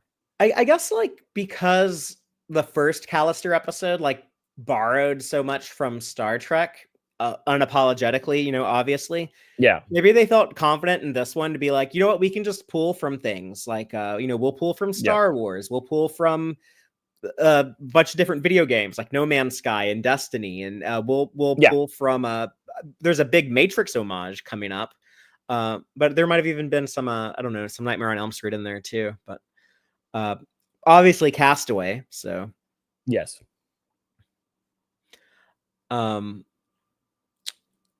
But I love the way that it was shot when like the garage door opens. It's so ominous. It's so there's an eeriness to it of going in there and then seeing this. I don't know. It's like Steve Wozniak type wizardry in the garage. They're just creating these planets and putting them on floppy disks. It was also creepy when she's like looking around the garage, and then there's just like a shot of him like looking at her, like how long has he been aware? Just kind of like unsettling. So very well shot. I do want Toby Haynes to direct a Star Trek movie someday. I hope that happens. He's very good. Yeah, he's very good. Just to remind people, he's also the main director on the other Star franchise show Andor. The second season of that's about to. I don't know if he worked on season 2, but he did half of season 1, and that show is gorgeous. The look of it is really great. Yeah, I don't remember who's directing season 2. I'm about to find out soon. Yeah, I'm about to rewatch season 1. Is like season 2 is about to drop, and I'm actually pretty excited to watch it. I'm a little sad that I think it's going to be a little dark and depressing, given the current climate we live in. But we need it. So yeah, no, it's definitely the mind space we need, the headspace we need to be in to get out of this. So, but yeah, the confrontation between Nanette and Daly, her having to face this guy, like, it's a slow burn because it just starts as a conversation which he doesn't know, and he it's not creepy to him, of course, because he wasn't abused by it, but to Nanette, it's her abuser, which is not the exact same one, so it's confusing, and and then it just gets more and more tense, and then it's just a masterclass. And I like that line from her when she's like, "I have no reason to trust you," and she actually says like, "It's a complex story." It's a very like self-aware and meta, but I get it. It's like this is a complex story. It's it is hard to. It's surprising that they pull it off as well as they do. But back on the ship, Packer tells Walton, Walton's kind of like walking around like all nervous. He's like, oh my God, this is like the Daly that I put in here at the heart of the game. What's going on? Are we going to be able to pull this off? Or are we going to be able to get out of here? And Packer tells him, well, whatever happens, it's your fault. I mean, there's truth to that, but obviously like hurts his feelings. He goes to his quarters, gets bonked on the head by Rocky and replaced his by meditation did not work, but the evil Walton. So hold on. I have a cat invasion, so and we haven't had a cat cameo on Tex-Trek in a while. No, there was always other people's cats. Yeah. So I'm new to the cat dad life, but they like the camera though. Okay. See, that's like another thing that like the podcast audience doesn't know about. So the only the YouTube audience gets the cat cameos. But Evil Walton is on the bridge. So another cool, like just writing thing, just structurally, is like Carl doing the party invite. Yep.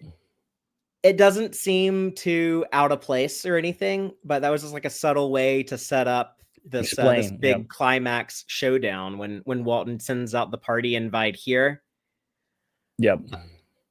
But I also love that he's still such an incompetent moron that he couldn't stay undercover too long because he's such a dick. As soon as Packard trying to do like the good, human, normal, natural behavior of just being like a decent fucking person, apologizing to him, and then this guy is just like, "Oh, skill milk latte," or whatever he says, and it's like, "Why are you giving me a coffee order? I'm not like the intern here." It reveals the Walton has been impersonated by the evil Walton, but it's too late. The party invite has already been sent. They get Walton out off the ship, but he says, "Fuck you, coffee guy." So the message has been sent. The players are coming. So Pixie comes back. Jonathan, the Welsh football fan, comes back. All of his mates. It's going to be a good old time. Everyone ganging up on the USS Callister, and we get the ship action. Yeah, Metallica fans back. Yep, they're all there. So these ships to me, like I was thinking like the video game Destiny. It's kind of, which is funny because I said like Lost Serena and Star Trek Picard also looked like the video game Destiny. But yeah, it's very like generic sci-fi kind of stuff. But it was pretty action packed. Like we were saying, like this is a very riveting episode. Both of them.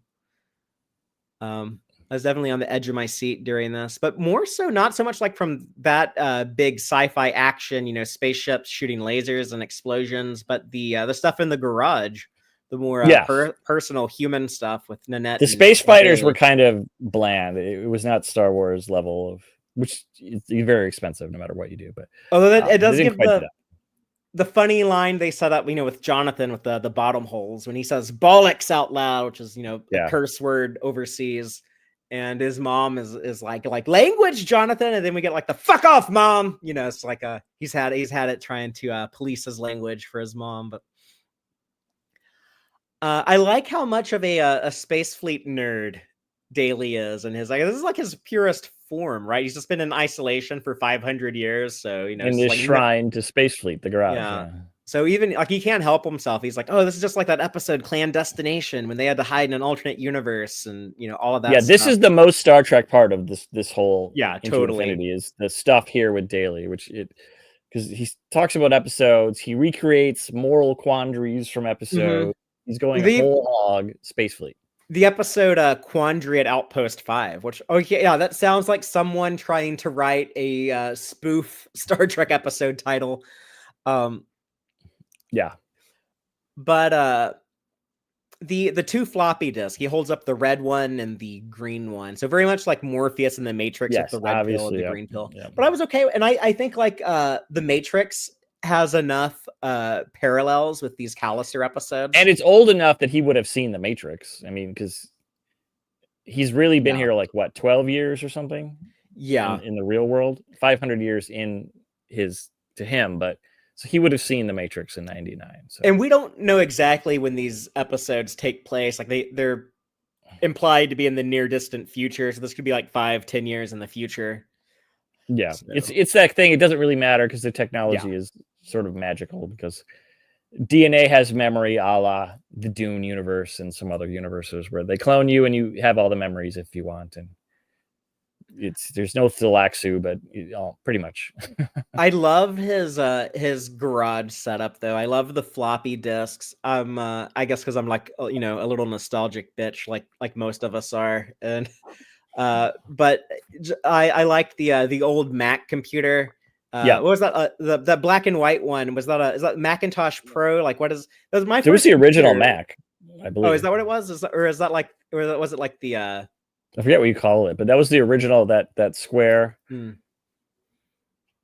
I remember using those in school, but he comes up with like this test for her. It's a very Star Trek thing. This is very much like being put on trial like this. Like Lower Decks recently spoofed this with the Vendorians in the caves a couple seasons ago on Lower Decks. But we see like the Metrons in Arena kind of they test Kirk like, oh, would you really kill this Gorn? Apparently not. Okay, you're cool. We can trust you.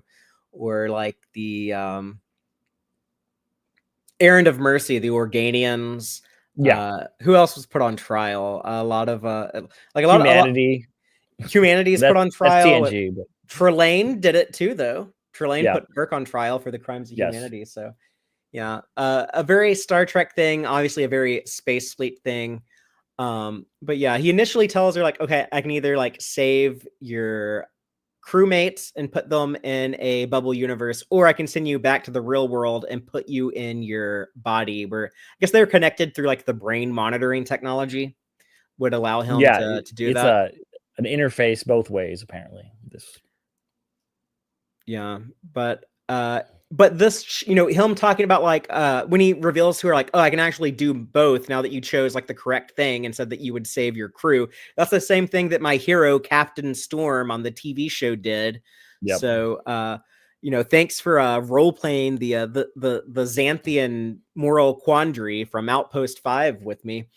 But it shows that this version of him is going to be dangerous too. He still has like that desire to LARP as a space fleet crew. He still like that's his hyper fixation. That's his obsession. For sure. So she's like, I cannot live through that again. I gotta get the F out of here. Yeah. But and then immediately it felt real. It felt like realistic, like a lot of like a lot of people with issues. If you start pointing them out, they're gonna get mad, they're gonna get offended, they're gonna take it the wrong way, and if they have like godlike powers, it might be dangerous. Yeah, she has the great line right before the showing pictures here where she says, "Yeah, the power you wield is not a good fit for you." And I like yeah, no one should have this much power. Another reason. Yeah, it's true. He let's talk probably more- would have been fine. More politics. I'll complain about billionaires more and be like, yeah, that's why we need like we need to tax them more, or have like wealth caps, or like people should not be able to accumulate enough power that they can buy presidential elections and then get to slash parts of the government they disagree with. Yeah, that would be nice. Yeah. Like there should be limits on the amount of power that I think that anyone could obtain. But yeah, definitely this much power, I don't know if it'd be like a good fit for anyone. But definitely we know not a good fit for Robert Daly.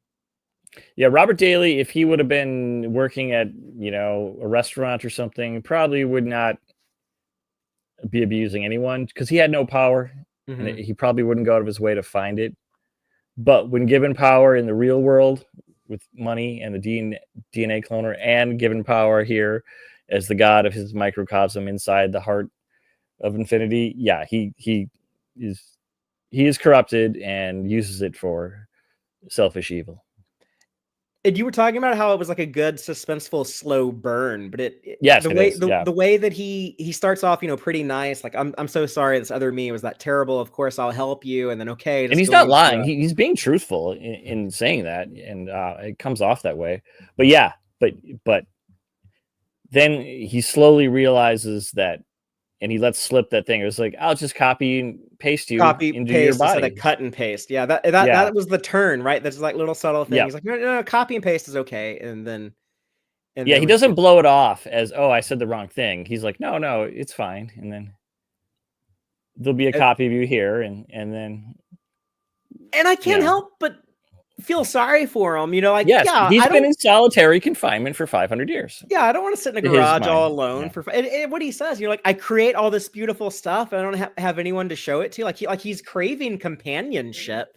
Yeah, but it would be like an extremely like asymmetrical companionship where he gets to be like a god to get whatever he wants, and the other person obviously he's not just creating those worlds we see him do with the making the mountains and everything, but he obviously can erase her mouth. This one looks a little more Matrixy. It's just the mouth. It's not the this was oh, you're right. That is another Matrix thing. That when Keanu Reeves, it's not the Charlie X face. It's just the Mr. Anderson. I was thinking that they did this so it could be like cheaper. Well, also she has to be able to like throw the knife, so she needed her eyes.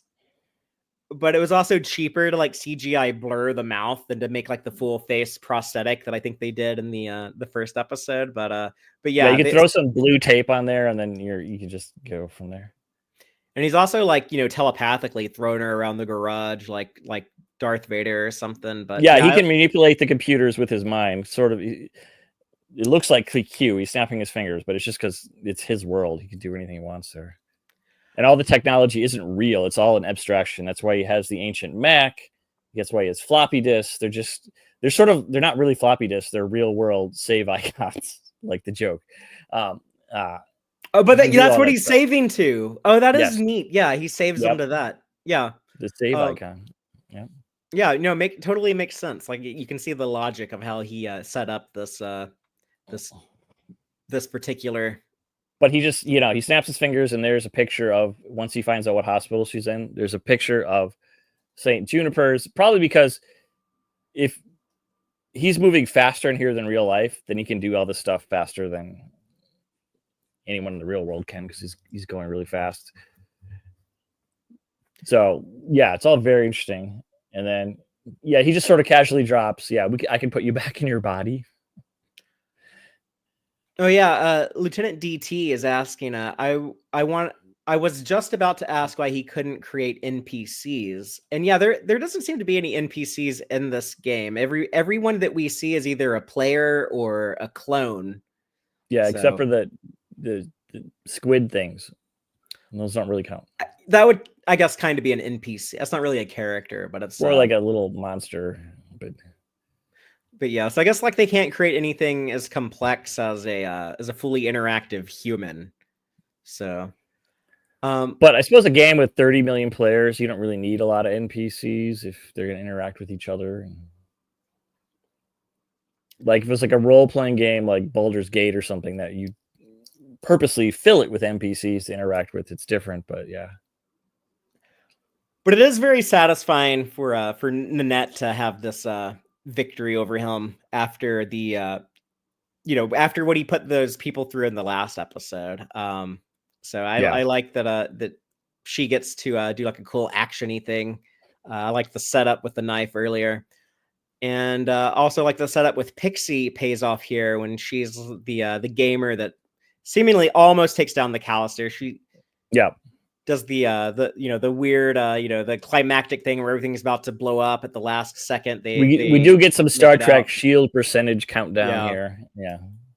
But the 0%, the next hit will take us out. Yeah. Very Trek. Missiles being shot by Pixie. They call them missiles, not torpedoes, so they do vary it up a little bit there. It's kind of Battlestar Galactica reboot. Yeah. Star Trek 09, they said missiles on the Romulan ship. So well, it makes sense someone would have missiles, but I liked her frustration though, when she's like going through the floppy disk. She's like label your disk, asshole. Or then when she's just like looking for a blue one, and there's tons. Yeah. Oh my god, fucking retro shit. But she is. There is a part in this too. We didn't mention it where she just says, "I don't watch old shows," and I felt pretty called out by that. Oh, but she says the same thing in the first episode. Yeah, I know. And also when he says like the show is like way ahead of its time. Like he says that in both episodes. Yeah, it was ahead of ahead of me too. Yeah. But they're I guess she did she not find the exact right disc? Did she just find another disc? No, she found the right one. So was this was Daly's third option? Was like, I'm gonna put them in your brain. Yes. Yeah, because he combines them, he hits them, and they go together. The red and they create a blue one. So he has one. It just gets dropped. It would have made more sense if the red and blue disc combining together makes green. But I guess they want to do like the Matrix. It was a Matrixy, and then I might have done that too, just as like a little Matrix shout out thing. But yeah, with Daly dead, it activates the fatal content error 606. The entire game is deleted. That was, I guess, like his kill switch to make sure that like the real Daly and Walton never got rid of him. And he's like, oh, if you get rid of me, this entire game goes up. Yeah, I think Walton set it up so if clone Daly leaves, it will delete itself and him. So the clone DNA clone would be deleted if he left. I think that was the purpose. He didn't imagine someone would go in and kill him.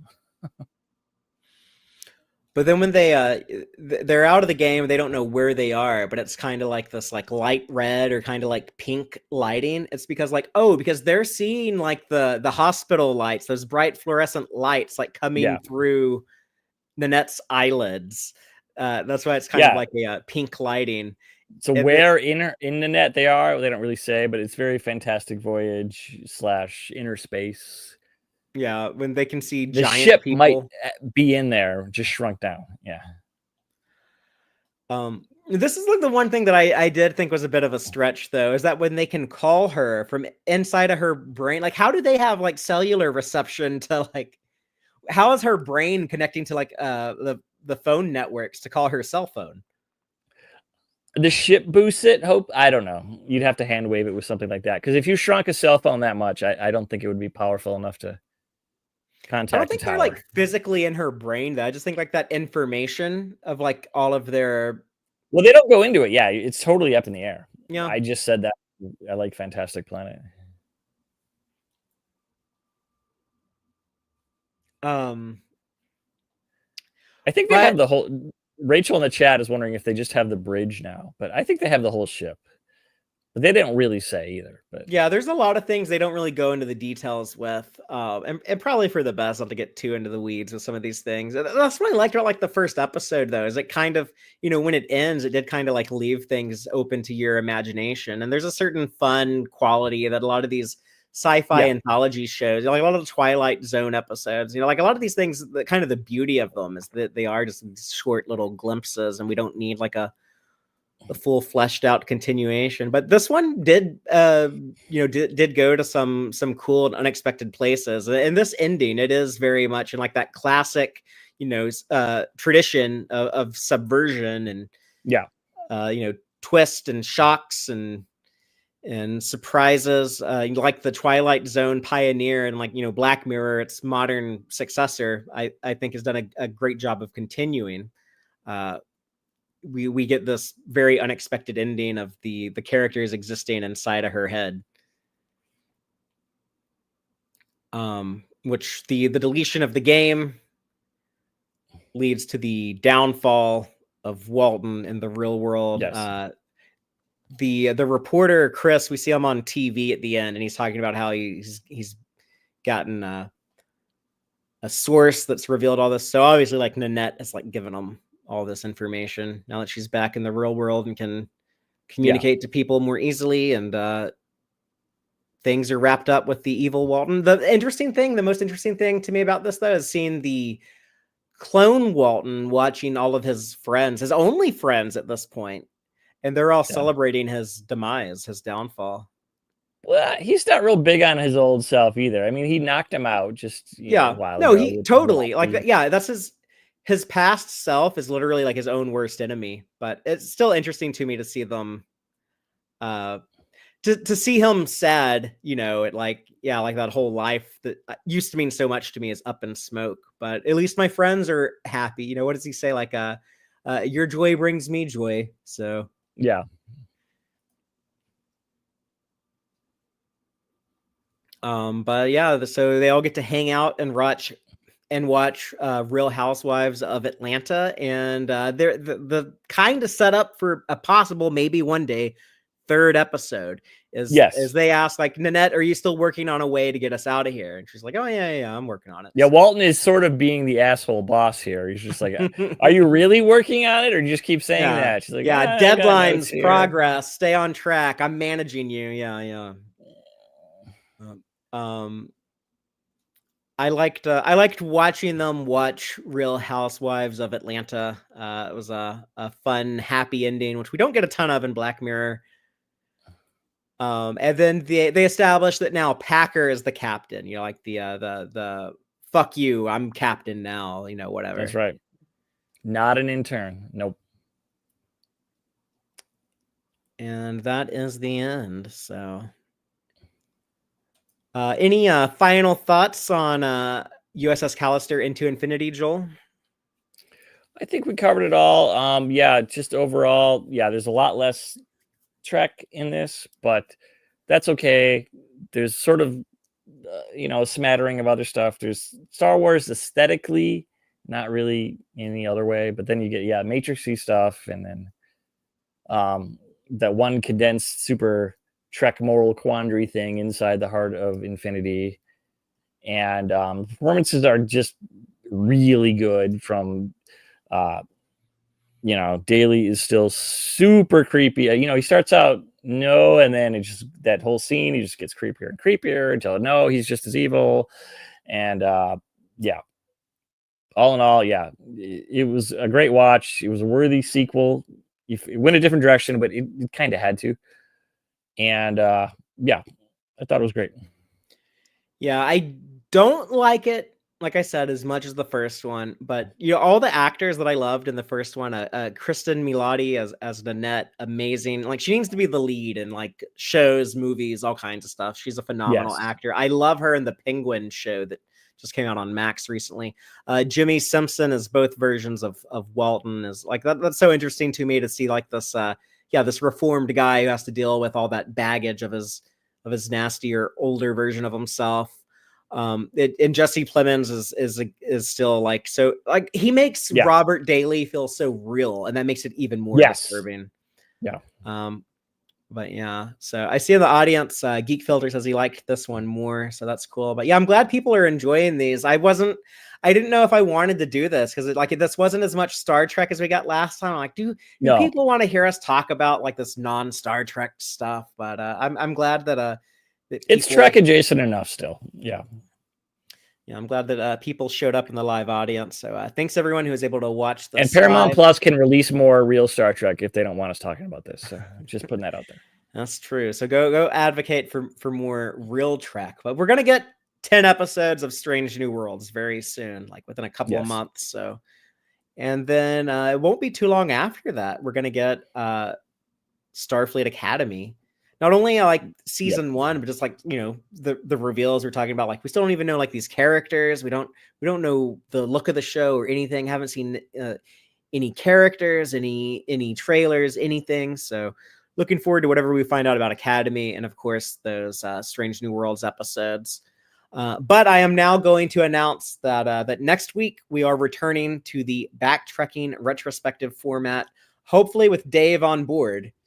And we will be watching the TOS classic Balance of Terror, which is actually going to be the watch party episode tomorrow. Yeah, so how apropos. But an absolutely banger of an episode. One of my all-time favorites. I remember seeing it for the first time in the early 90s. And I've been in love with it ever since. I still haven't watched that submarine movie it's mostly based on, and I always mean to. But Boat Wreck is asking if we're going to discuss Andor. Like, yeah, we don't want to do the other Star franchise on here. That's a bridge too far. I can't do it. That's not Trek adjacent enough. But so hell, you got to have an After Dark. That's what you got to do. Yeah, go. Bug Sohel about that, and he might do it. But Jill's excited about Dave. But yeah, I don't know. Maybe message Dave and let him know that I don't want to like send people to like bug him on his so just be nice. Be like, be nice about it. Just be like like Dave, I really want you to come talk Balance of Terror with Fatheree and Taylor Friday. So but yeah, so and Taylor is pointing out that she's excited. She's going to see Andor for the first time. So we've it's the only Star Wars she hasn't seen yet. So we've been watching a lot of movies together lately. And does that mean you watch both Ewok TV movies? Well, she didn't know about those, but I did. I put the first one on the TV the other day. They're not good, but they're fun. Oh yeah, I love them. There's some canonical Star Wars, which I think is way worse. But yeah, she was like, what the hell is this? But yeah, no, I'm looking forward to Andor. I'm looking forward to talking more Star Trek soon, and just letting people know if anyone cares about. Oh yeah, Rachel's asking how was Shark Boy and Lava Girl. I mean, I'm trying to end the stream before it gets too close to 2 hours, but yeah, just I thought Shark Boy and Lava Girl was a terrible movie, but it was still a somewhat entertaining watch. It was like a movie that's almost like bad on purpose. It's almost kind of like Killer Clowns from Outer Space. It's like, oh yeah, they knew this was dumb when they were making it. But Robert Rodriguez. Yeah, I've been showing Taylor a lot of the Batman and Superman movies. Speaking of Superman Day, And we watched all the Christopher Reeve movie. We watched the old Adam West Batman movie, and we watched all the Christopher Reeve Superman movies. Even though like only the first two are good in my opinion. But where's my shark repellent? It's around here somewhere. We are no one say anything because Taylor like loves going into these blind. But we watched the two Tim Burton Batman movies and then Val Kilmer's Batman Forever. She has no idea who plays Batman in the sequel to that, Batman and Robin. She has no idea who the villains are, but we're going to watch that tonight. We're going to watch Batman and Robin. I'm very excited to get her reaction to that. And she's showing me a movie called Tuck Everlasting that I don't know anything about, but maybe some of y'all have heard of that. But yeah, that's what we're watching tonight. So we need to go get started on those actually. So okay. But thanks everyone again who was able to show up live, and thank you everyone who is listening to this later. Please come back next week for the backtracking retrospective of Balance of Terror. And until then, as always, live long and prosper, y'all. Goodbye. Subscribe to YouTube to watch the Tex-Trek podcast live or listen to us later on your favorite podcast platform. Follow Stephen Fatheree on socials at TXTrek. Thank you and take care.